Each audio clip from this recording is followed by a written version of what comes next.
CPR తో విద్యార్థుల సైతం ప్రాణాలు కాపాడొచ్చు అని Rangaraya medical college retired principal doctor Kameswararao తెలిపారు. విద్యార్థులు వైద్యంపై అవగాహన లేని సాధారణ ప్రజల సైతం ప్రాణాలు కాపాడే సిపిఆర్ గురించి అవగాహన కలిగి ఉండాలని రంగరాయ వైద్య కళాశాల retired principal, Amalapuram medical college principal doctor Kameswararao తెలిపారు. The lions club of Velangi ఆధ్వర్యంలో బుధవారం కరప మండలం వేలంగి మెర్లాస్ హైస్కూల్లో నిర్వహించిన సిపిఆర్ అవగాహన కార్యక్రమంలో ఆపస్మారక స్థితిలో ఉన్న రోగికి ప్రాణాలు రక్షించే తీరు విద్యార్థులకు డెమో క్లాసులు నిర్వహించారు. సుమారు 85,000 విలువ గల 100 కుర్చీలను లయన్స్ క్లబ్ ఆధ్వర్యంలో లయన్స్ క్లబ్ మాజీ గవర్నర్ బాదం బాలకృష్ణ అందించారు.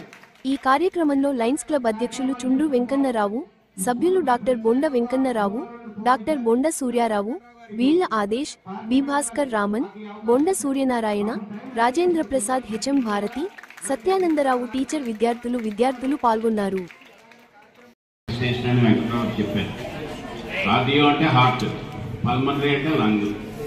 ఈ రెండు కూడా ఆగిపోయినప్పుడు చేసే రిసస్టేషన్ అన్నది దాన్ని తిరిగి మళ్ళీ యథాస్థితికి తీసుకురావడం అన్నది రిసస్టేషన్. ఈ రెండు ఆర్గాన్స్ అయిపోయినప్పుడు ఏమవుతుంది, మనిషికి ఇమ్మీడియట్ గా చావు వస్తుంది. దానికి కారణం ఏంటి? రక్త ప్రసారం ఆగిపోవడం. హార్ట్ ఎప్పుడైతే ఆగిపోయిందో రక్త ప్రసారం ఆగిపోతుంది. రక్త ప్రసారం ఆగిపోతే మోస్ట్ ఇంపార్టెంట్ ఆర్గాన్ ఏంటో చెప్పగలరా?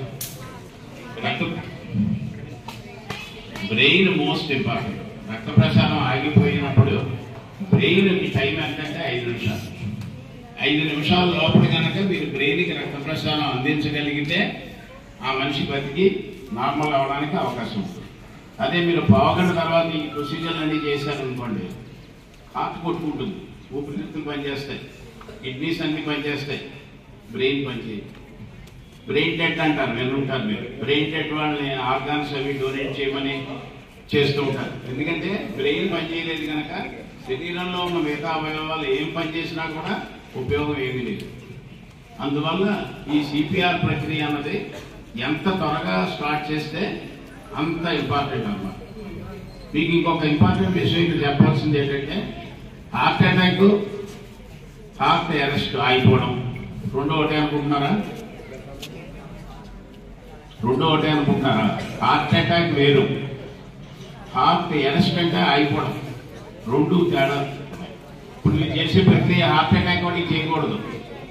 హార్ట్ అటాక్ వచ్చిన పేషెంట్ ఎలా ఉంటాడంటే విపరీతంగా గుండె నొప్పి వచ్చేసి ఒళ్ళంతా చెమట పట్టేసి విపరీతమైన నొప్పితో బాధపడుతూ ఉంటాడు.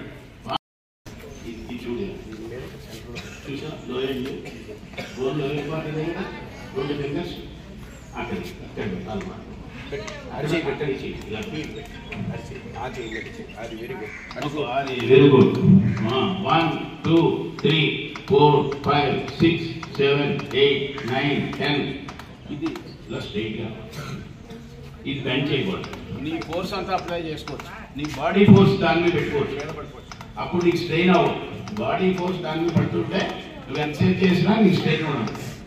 ఇది స్ట్రైట్ గా ఉండాలి, ఇది చూసుకోండి. ఇది స్ట్రైట్ గా ఉండాలి, నడువు ఇలా ఉండాలి. పర్ఫెక్ట్ గా చేస్తున్నాడు. ప్రతి అవగానే మళ్ళీ 1 2 3 అని మొదలెట్టాలి. ఇప్పుడు ఆపడం. 5 సైకిల్స్ అయ్యాక పేషెంట్ చూడాలి ఒకసారి. అది ఏమన్నా చిన్న కదలికి వచ్చిందా, చిన్న దగ్గు వచ్చింది అనుకోండి, తెలుగులోకి వచ్చినట్టు దగ్గు వచ్చిందంటే గుడ్ సైన్ అనమాట. అని మూలిగాడు అనుకోండి, అది కూడా మంచి సైన్. అంటే మనకి రికవర్ అవుతున్నాడు అని అప్పుడు నొక్కేయకూడదు. అది హార్ట్ పని చేసేట్టు లెక్క. హార్ట్ ఫంక్షన్లోకి వచ్చేస్తే చేయక్కర్లేదు. మీరు పల్స్ చూడడం, ఈ పల్స్ ఐడెంటిఫై చేయడం, ఇవన్నీ చేయడం కష్టం. అంటే మెడికల్ లైన్లో ఉన్న వాళ్ళు అయితే చూసుకుంటారు. వాళ్ళు చేసే సిపిఆర్ వేరే చెప్తాం, మనకి నర్సెస్కి పారామెడికల్ స్టాఫ్కి వేరే చెప్తాం, వాళ్ళు కొంచెం అడ్వాన్స్గా చెప్తాం. మీకు అది కాదు, జస్ట్ లేమ్యాన్, మామూలు పర్సన్. మీరు ట్రైన్లో వెళ్తుంటే అవుతుంది. కానీ ఒకటి మటుకు గుర్తుపెట్టుకోండి, ఎప్పుడు సేఫ్టీ లేని ప్లేస్లో దీన్ని చేయకండి. సపోజ్ రోడ్డు మధ్యలో పడిపోయాడు, మీరు పడుకోబెట్టి మొదలెట్టకండి, మేము ఏ కార్యం ఉద్దేశం.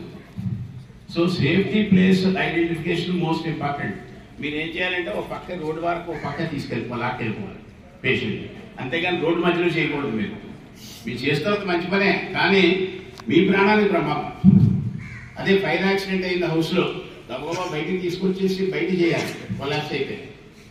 అదే నీళ్ళలో పడిపోయింది కారు, నీళ్ళలో బయటకు తీశారు, ఆ అట్మాస్ఫియర్లోకి దూరంగా తీసుకెళ్ళి గ్రౌండ్ మీద పెట్టి చేయాలి. అలాగే పెద్ద హై టెన్షన్ ఎలక్ట్రిక్ వైర్స్ ఉన్నాయి, పెద్ద ట్రాన్స్ఫార్మర్ ఉంది, ఆ పక్కన పడిపోయాడు, అక్కడ దాని దగ్గరలో చేయకూడదు, పక్కకి తీసుకొచ్చి చేయాలి. So safety place important. Safe place లేకపోతే చేయకండి, చేస్తే మీకే ప్రమాదం, మీ ప్రాణానికి ప్రమాదం. సో అది మోస్ట్ ఇంపార్టెంట్. సో ఎప్పుడు ఆపాలి అంటే పేషెంట్ నుంచి రెస్పాన్స్ వచ్చిందా లేదా అది ఎప్పుడు చూస్తారంటే 5 సైకిల్స్ 5:30 150 అయ్యాక చూస్తారు. పేషెంట్లో కదలికి వచ్చినా కొంచెం మూలుగులా వచ్చినా తగ్గిన వెంటనే మీకు అప్పుడు వెంటనే ఏం చేయాలంటే పేషెంట్ పక్కకి పడుకుంటారు, పక్కకి పడుకుంటారు, ఓ సైడ్ ఈ సైడ్ కానీ ఆ సైడ్ కానీ అలా పడుకోబెట్టుకోవడం. ఎందుకంటే స్పృహ లేని పేషెంట్కి నాలుగు వెనకబడి ఊపిరి అడ్డొస్తుంది.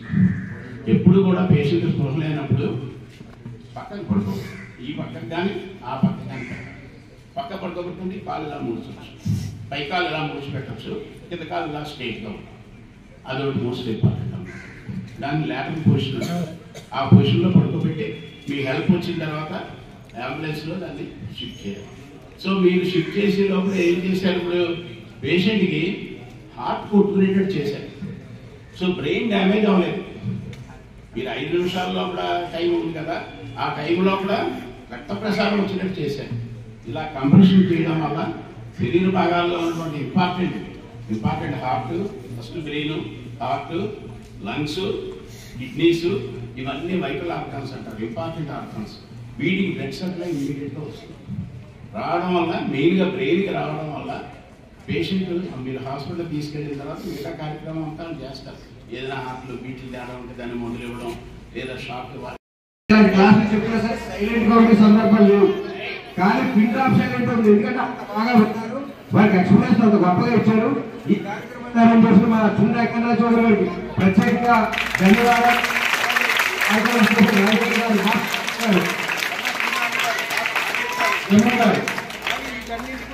కార్యక్రమాలు చేస్తే బాగుంటుందని ఈ స్కూల్ పై ప్రత్యేకంగా అభిమానులను పూర్వ విద్యార్థి డాక్టర్ వెంకటరావు గారికి, అలాగే భారతీ మేడం గారికి మాకు ఈ అవకాశం ఇచ్చారు. పాపం టైం అరేంజ్ చేశారు. పిల్లల పరిస్థితిలో కూడా మనకి పుట్టిన కార్యక్రమం పెట్టాలని మేడం గారు చాలా బాగా చేశారు. Thank you very much madam. అలాగే ఇక్కడ వీళ్ళందరినీ కమాండ్ నుంచి కంట్రోల్ వచ్చిన టీచర్స్ కి, సిబ్బందికి, ఇక్కడ ఇచ్చేసిన అందరికీ ప్రత్యేకంగా మాకు ఎన్సీసీ స్వాగతం చెప్పిన విద్యార్థులకు, మేసాలకి కూడా పేరు పేరుగా ధన్యవాదాలు తెలుసుకుంటా ఉన్నాం. ఒక నిమిషం, ఇటువంటి మనల్ని ప్రాణదాతలుగా తయారు చేసినటువంటి డాక్టర్ కామేశ్వరరావు గారికి ఆగకుండా చప్పట్లతో అభినందనలు.